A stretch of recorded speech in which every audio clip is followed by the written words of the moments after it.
Yo, it's Trent. Hope everyone's having a good day, good weekend, end of your weekend. I know Monday tomorrow, that sucks. But we have a good story. Running from cops in the woods. Now, I got two stories. Well, more like one and a half. Okay, because half of the second story we were in a cornfield and then in the woods.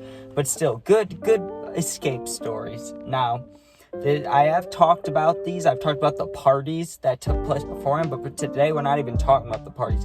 We're just talking about escaping from the cops, basically, while being intoxicated or high or whatever. So the first one was more intense than the second one, so we'll start with the first one. So the first one was at this girl's house that we knew, right? Like, we actually knew her, and I want to say that the party was mostly in the backyard, but it could have been inside in the basement too. I don't remember because I was getting fucked up, to be honest with you. I don't remember if I was just smoking or just drinking or doing both. Well, if I was drinking, no matter what I was smoking, I don't know if I was drinking too, is what I'm trying to say here. So I'm assuming if I can't remember too well, I was definitely drinking, because if you smoke, you usually can remember stuff, you know what I mean? Maybe short term's a little, but long term, like this, I would remember. So we knew this girl, and I remember, what I actively remember about the party, because that's not too important, like when the cops came, is I was standing on the first stair of this girl's deck outside, right? Like, I was one step, and there was like, I can't remember if there was 3 or 5 steps, but you go up onto the deck, you can go inside, and there was a shit ton of people. There's probably like 50 people near the deck, and like behind me, there's probably another like 30 or 40, right? Like, I'd say, well, maybe not 100 people party, but like, at least like 60, right? So maybe 30 on the deck, 30 behind me, but it seemed like a lot. And like 10 minutes earlier, before this moment, a kid that got kicked out of the party, or maybe he didn't get kicked out, but he was like too drunk. The girl was like, you should leave, right? I remember when he left, he said, the cops are here. He said, there's a cop, right? And no one believed him. I didn't believe him either. I was like, he's lying. He's just pissed because he's leaving, or he's trying to fuck with us, right? He wasn't, or maybe he was lying, or maybe he wasn't, right? But 10 minutes later, a cop actually rolls up, and then another one, and then another one, and they didn't have their lights on, but they got out of their cars walking towards us. And it wasn't my immediate reaction, although it would have been quickly, because my first thought was, there's a lot of people here. There's like, at the most, 6 cops coming out of 3 cars. Like, I like my chances, 1 out of 5. Like, I think I can get away. And either way, though, a kid takes off, like, right to the left of us, right? I look at my friend, and I think there was like 4 of us there. I look at them, and they already are starting to run. So, I'm not going to just stay behind. I go too. And it was more intense just because this is like the second party you'll see. We knew where the cops were like 99% of the time we were getting away, but this time we had no idea where to go, right? Like, we knew this girl, but we'd never been to her house like that. So we go into her neighborhood, like we ran through the backyard, and it wasn't fenced in, it was like open, right? But there was trees dividing the neighborhood, you know what I mean? Not neighborhood, the yards, like there was like big trees dividing the yards. So we're cutting through the trees, and we're just in another yard, and then another yard, right? And I don't think we hopped over a fence at all. I think we just had to keep going on. But it was scary because we ended up like on the street. Like, we're on the street of a different street, or maybe the same street, just farther over. But we're running through random neighborhoods, and we can hear people yelling and running and stuff. And I don't know if we could hear cops or just people, running and yelling, like if they were drunk. I don't know what it was, but we were hearing things. We were seeing a cop car down the street. Like, there was a bunch of things that were scary, right? And the only way we got away is we like curled back around, somehow found the car, because we parked far away from the party, which we didn't always do, but there were so many people here, or maybe not so many people, but there were so many cars like lined up down the street that we parked far back, right? Which ended up helping us in the end. But the police set up a checkpoint. They set up 2 of them, right? And we drove around one of them, like not through it, but around it, because we saw people lined up going, like passing a cop.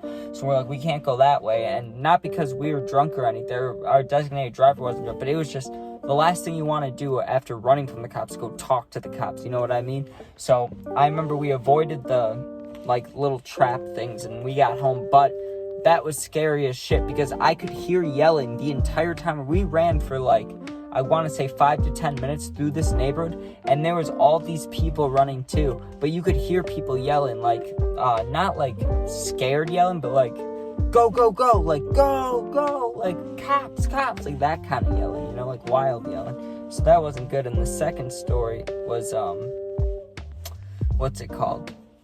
sorry, I got distracted. The second story, though, was the cornfield one where we had to go into the woods. Now, that party was more hectic, like, at the actual party than this last party, but when the cops came, it was a lot more, I won't say calm, but we understood more what to do in this situation, because the first time, I think maybe we were younger, we hadn't been in that situation too many times, we were scared, or at least I was scared, right? This second time, we were far away from our house. We were like 45 minutes away, so honestly, if we got caught by the cops, I probably would have lied about my name, or tried to, right? But either way, I remember this clear as day. I must have not been drunk. I must have been high. See what I mean? Like, that last story is fuzzy. I was probably drunk, but this one I can remember clear as day. So the party's not too important, but it was in a barn, and some kid, I can't remember if he shot off he either shot off a gun in the air, or he did something loud with his car. Either way, what ends up happening is a bunch of people run out of these barns, like 40, 50 people, and we go out into the street, and there's street fighting, right? Like 4 guys are fighting. Or maybe it was 2 guys, but friends jumped in. So there's a street fight going out when you go out the front of the barn, and someone's yelling, the cops are gonna come. I'm guessing whoever was throwing the party, but maybe it was just like a random person's friend just trying to stop the fight. Like, I'm not too sure, right? Either way, we're watching the fight, and I didn't think cops were gonna come because we were like in the countryside. Like, if you live in Illinois, you know that if you go a little bit south, just an hour from, like, if you're in the middle like I am, or I guess we're kind of top right, but not by Chicago, but if you go down, it's like you're in fields and shit, and I'm doing my thing. Damn, I'm sorry. This guy's trying to talk to me. I'm making a video. Either way, we were in the middle of the countryside. Like, no cop is gonna pull up, right? But what ends up happening is you can see way down the road, like half a mile to a mile, there's cops coming. You can see the lights, right? I don't think they had their siren. I know they didn't have their sirens on, but they were pulling up, right? Now, this was scary because our designated driver was drunk as shit, right? So, I mean, I don't know if it was because he was drunk or if that was his initial plan, even if it was sober, but our designated driver literally took off past the car. He didn't even run to the car. He ran past the car into the cornfields, right? So I run too, but from what I could see, it was only 2 cop cars, right? And there was a lot more people at this big barn party than the party at the girl's house we knew, right? So we run through the cornfields for a while, got separated from our friends, but then there was a forest, and the forest, you could tell because it was on the road, it led right back to the barn, right? So I just follow the forest, or I go in the forest with one other kid who I won't call my friend, but I was closer with him than the designated driver dude who was drunk. I didn't know him at all, but I knew this one dude a little bit.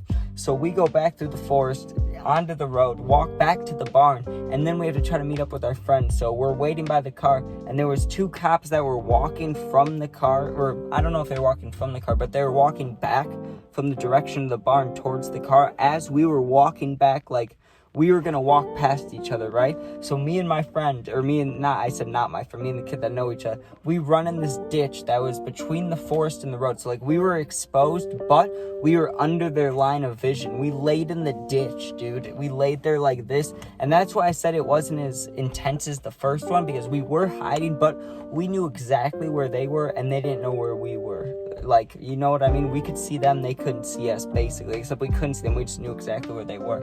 Now, the first story, we had no idea where they were, and they probably knew where we were. That's why I'm saying it's reversed. It was scary, though, but it only lasted, we laid there for like, I don't know, 3 to 4 minutes, and I was high, so I was kind of tweaking down there. Like, I was like, oh, my hands are itchy, because grass, you lay in grass, you get itchy, you know? So I'm laying there tweaking a little bit, but then we looked up and the cops were nowhere to be seen. Their cars were there, but they probably walked off again or walked past us or something. So we go to the car, and then our super drunk driver comes back, and he wanted to drive, and we were like, whatever, dude. We were kind of pissed, but we were like, whatever. He was really drunk. It was a dumb idea for us to let him drive. You should never do that. Never get in the car with someone drunk, and don't drive drunk. But we got in the car with him because we were stupid and really dumb, and we ended up making it home. But it was a very bad idea, and our driver at one point said, this feels like Mario Kart, so you never want to hear that. But anyways, that is running from the cops in the woods. A little bit of cornfield action. But thanks for watching. If you ever need anything, you can hit me up on Instagram. It's attached to my YouTube bio. You can go in there, DM me, or comment. I'll answer. Thanks for watching. Be safe and peace out.